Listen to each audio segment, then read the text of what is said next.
So I want to dive in. First, I want to talk about you for a little bit. Now, was was it YouTube first and then the Rotten Tomatoes critic, or was it the other way around? Like, Well, give me your story. yeah, How did it's you end really up like on YouTube? it's kind of a long story, but I'll try not to make it too long. But Good. and so I actually started doing movie reviews. I was originally just like a blogger, and occasionally we do a review here and there. But then I tore my MCL and my knee in 2014, Oh and wow.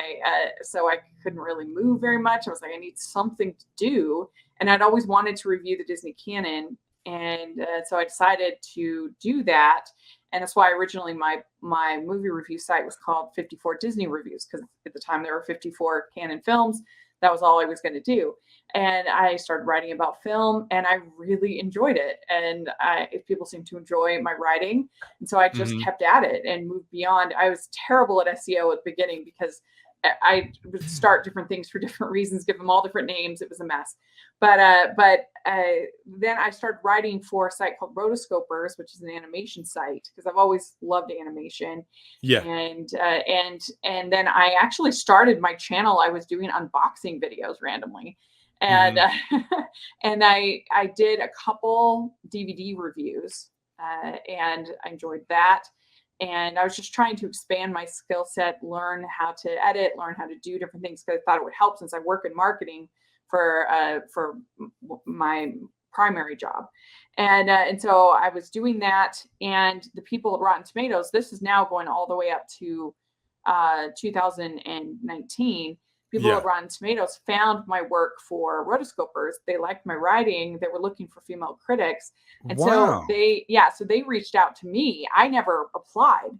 They reached out to me, That's and so cool. I thought it was a joke. And I thought someone was pranking me, and so I didn't even respond at first. And then they sent me another email, and they're like, "We really, we're They're really like interested begging in you, you." Rachel. What are you doing?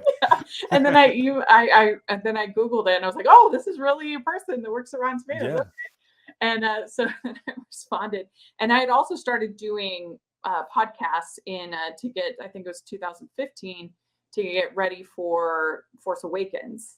Yeah. I did all the Star Wars with two of my friends, and that was really fun. And then in 2017 is when Hallmarkies podcast got started with a friend of mine, because we just like talking about Hallmark movies, and Hmm. that kind of took off, and that's the most successful thing that I've done.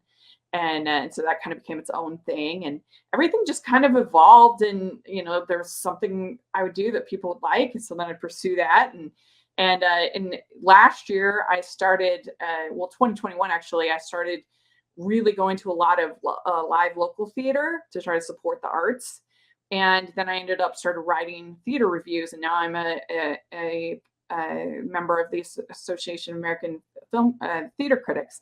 And Hmm. so now I'm doing theater critics. I'm actually going tonight after this to review a local production. So there's that. And it's just, you just kind of, in this gig economy, you just kind of always are looking for the next Hmm. thing that interests me and that people seem to be interested in. And that's kind of how it's You know, evolved. going through your journey on how you became a Rotten Tomatoes critic, it just kind of dawned on me that this might be a good lesson for even people in the chat or people that Hmm. watch this later. Because I get this question all the time. Like, I remember one time I was at a screening and there was a guy, because it was one of those advanced screenings with the critics, which is what it Yeah, is most of the time. right. And I A had a public guy like screening. sitting behind me and he's like reaching for, he's like, "Hey, how do I do what you do?"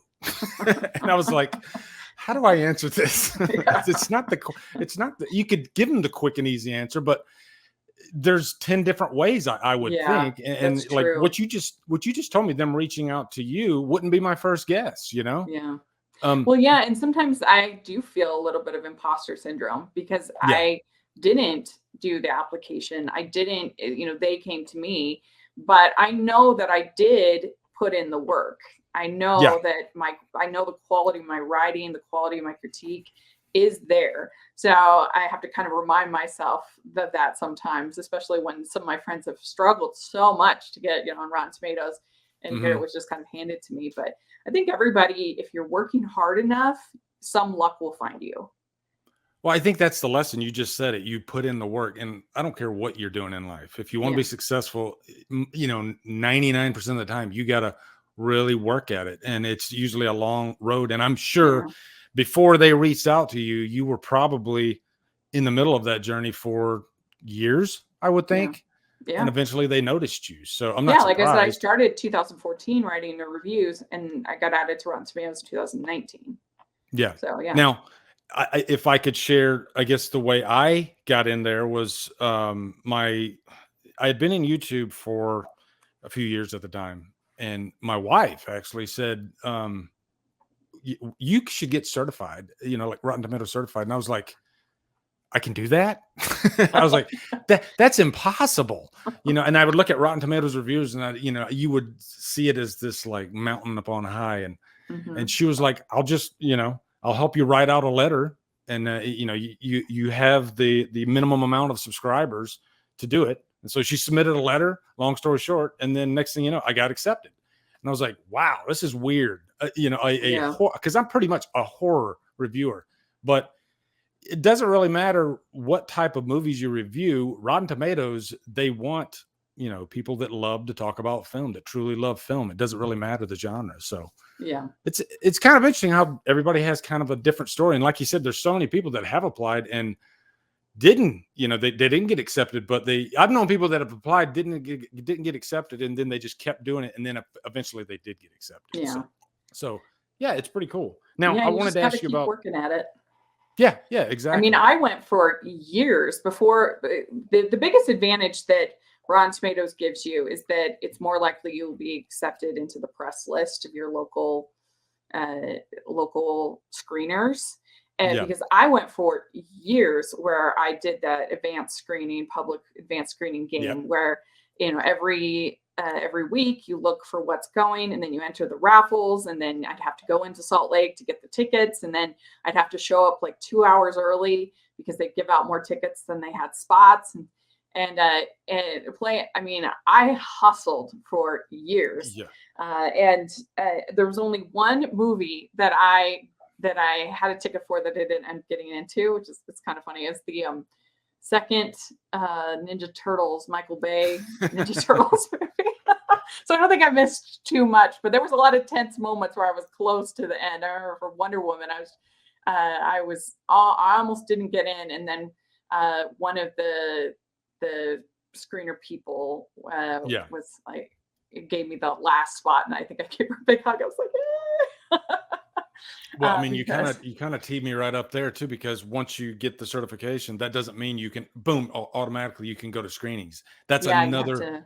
Yeah, it's whole another process. entire process. Yeah, And and that process took me quite a while. yeah, One of my friends, Mariana, she actually kind of teed me up and said, hey, if you contact these people and these people and these people, and it's a lot of email exchanges, and yeah, you gotta be a good writer, yeah. because they don't want to see some guy, that doesn't know how to write submitting, should we let this guy into screenings? I don't know. So yeah, it's True. interesting.